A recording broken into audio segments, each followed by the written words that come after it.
This says, I don't think I'm that depressed, but I gotta be real with you guys. I don't see myself doing this for another 60 years. I have maybe 7 years left in me before I call it quits.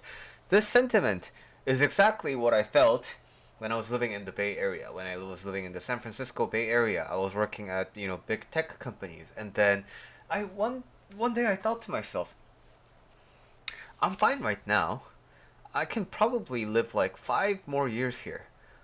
But can I spend the rest of my life here? And then the answer was no.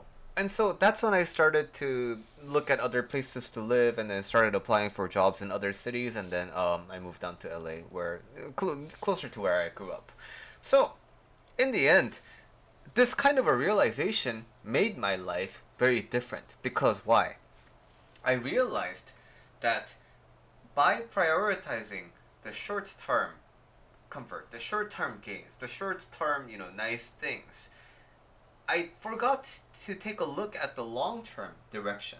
And when I looked at the long term direction, I saw that these two were not in alignment. What was good for short term was not good for long term. Therefore, I needed to make a course correction, and hey, it happened, right?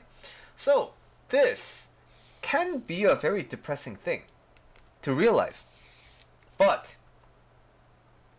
what we have to remember in these times is that our life is up to us. We are realizing that, hey, I thought this was a nice path to go to, but it's not. So I need to make a course correction. And even if you make the tiniest adjustments, right, over time, those tiny adjustments will end up changing the trajectory of your life.